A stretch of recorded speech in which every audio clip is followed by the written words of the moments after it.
Bighorn River winds through central Wyoming, carving its way through the sage and cottonwoods. It provides much-needed water for irrigation and fishing, but was also once a dangerous barrier to those traveling into the Bighorn Basin region. During high water, the Bighorn River was nearly impassable, and lives were lost in its swift current.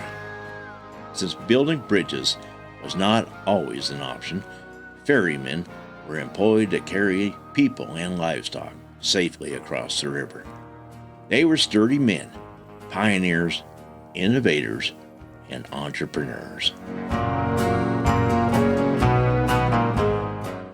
The pioneers of outlaw country, cowboys, lawmen, and outlaws, to the businessmen and women who all helped shape Wyoming. Here are their stories.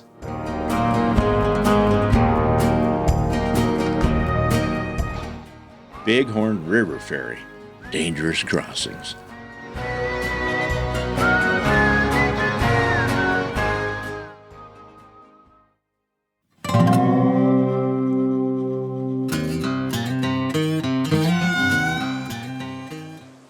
The Bighorn River Ferry was a lifeline for many in this rugged corner of Wyoming, just south of Thermopolis. Navigating the Bighorn's powerful currents was no easy feat. From unexpected weather patterns to shifting currents, the dangers here are real. This is a story of resilience, risk, and the people who put their trust in a boat to carry them across one of the state's wildest rivers. Welcome to Pioneers of Outlaw Country, the podcast where we introduce you to the ghosts of the Wyoming frontier. I am your host, Jackie Dorothy, with my co-host, Dean King. We are continuing our series in partnership with the Wyoming Department of Transportation and their Buckle Up campaign to explore the history of the Wind River Canyon Scenic Byway. Before the Yellowstone Highway was built through the canyon, travelers would take bird's-eye pass over the Wind River Canyon through Copper Mountain. This stagecoach route was steep and rocky, full of slides and deep ravines. The adventure of this trip did not stop when the driver emerged from the hills, however. Their next obstacle was the Bighorn River. To early pioneers, the Wyoming rivers could be the most dangerous adversary they faced.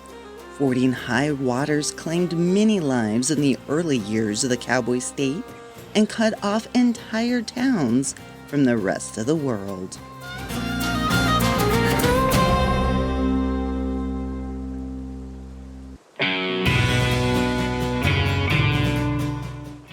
The Bighorn River in Thermopolis was one such dangerous waterway.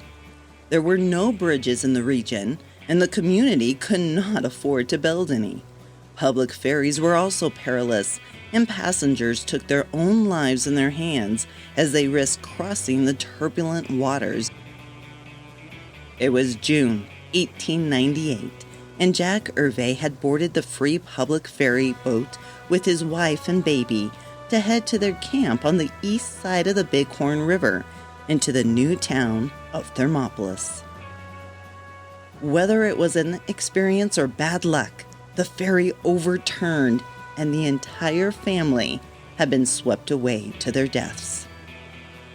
After that tragic accident, the use of the paid ferry increased as ferryman Adams touted the safety of using his ferry to get to the hot springs of Thermopolis instead of the free public ferry. It was a better alternative than trying to ford the Bighorn River during high water or crossing on your own.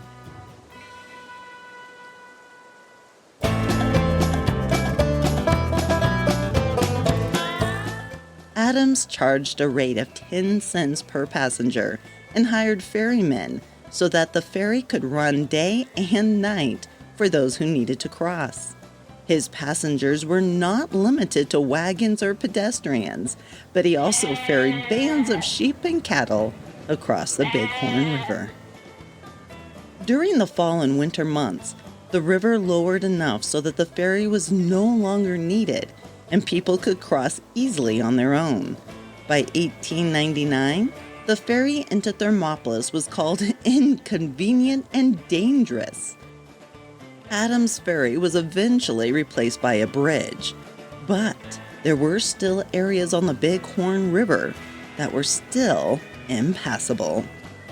These sections acted as a barrier, preventing travelers from the south on easily entering the region. In 1905, the stage began running over Birdseye Pass over the east side of the Wind River Canyon, and at the end of the trail, the stage would come to the often impassable Bighorn River. The driver would be forced to drive miles out of his way when the river was too high. That was when one enterprising family saw their opportunity. Henry B. Roberts, who went by the alias Jesse Yates, was running his cattle along the Bighorn River in Buffalo Creek. When the stage started to run on a twice-daily schedule near his property, he responded by building a ferry and charging a fee for passengers to safely cross, rather than being forced to ford the high waters. For 11 years, the Yates Ferry ran, carrying not only the stage across, but also pedestrians, livestock, and in later years, the automobile. Yates, as he preferred to be known, opened his ferry for business in May of 1906. He had built his home nearby, so was available at any time, day or night. As the years progressed, he did hire others to man the ferry. The ferry was only running when the river was too high to ford, which was usually from early spring until late fall. After just 1 year of people paying the high price of Yates Ferry, a movement began to build a bridge instead, but it would take a decade before that could become a reality. In the meantime, travelers had to rely on the cumbersome ferry. Not everyone was willing to pay the cost of using Yates Ferry. According to the Thermopolis record, in August 1907, J. Roy Huntington decided to ford the river near the Yates Ferry and barely escaped with his life. He had plunged his wagon and horses into the icy water. Too late, he realized that the current was too strong. The wagon tipped over on top of him. Huntington held tight to the lines. Barely keeping his head above water, he managed to reach his horses. He untied a saddle horse that was being led beside the wagon. Battling against the current and fighting for his life, he held onto the stirrup, and the horse carried him to the west bank. The rest of his team went back to the other shore. All were saved, but barely. While there are no records of Yates ever losing the passengers, other ferrymen were not so fortunate, showing that even the ferry could be dangerous. The same year that Huntington nearly drowned, a ferry capsized further downstream in the Wind River Canyon. The Shoshone Capital reported that 2 miners were on their way to Thermopolis with a team of valuable horses. The horses became frightened during the river crossing and went overboard. The river was so high that the horses instantly drowned, and the buggy, it was washed into the canyon. It was these accidents and the fact that the ferries themselves were becoming old that made the townspeople desperate for a bridge. For years, town leaders rallied behind some way to pay for the expensive bridge. By 1914, automobiles were also using the ferry, and these autoists needed a more reliable way to cross the river.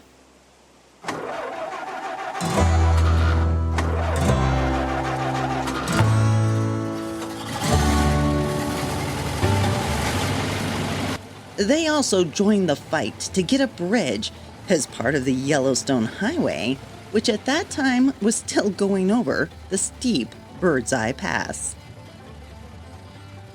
Finally, in 1916, a special election was called in Thermopolis to approve a 2 mil tax to pay for a bridge near Yates Ferry and for better roads. A vote against the tax was a vote to stand still, according to the Thermopolis record. They implored their readers that standing still while the rest of the state was going ahead was equivalent to going backwards. Their lobbying paid off. It took only 4 months after the tax passed until the bridge was built and ready for use. In July 1916, the Yates Ferry closed forever, and with it was the end of an era. The new modern steel bridge was safe for both livestock and the newfangled automobile. It opened up the Bighorn Basin to easier travel. The Yates Ferry has now become a thing of the past. Visitors can drive to Buffalo Creek Road, which is off the Wind River Scenic Byway, and stop at the rock monument that has been erected in the memory of this historic crossing. It is a chance to remember that travel wasn't always so easy. Crossing the river was a dangerous adventure that most travelers wanted to avoid. Until next time, let's continue to listen to these stories so the past isn't truly lost, but preserved for those who come after us. This series celebrating 100 years of the Yellowstone Highway through the Wind River Canyon has been made possible through a partnership with the Wyoming Department of Transportation. I am your host, Jackie Dorothy, with Dean Keene. Thank you for listening to Pioneers of Outlaw Country, Wyoming's history. Be sure to subscribe so you don't miss a single episode of this historic series.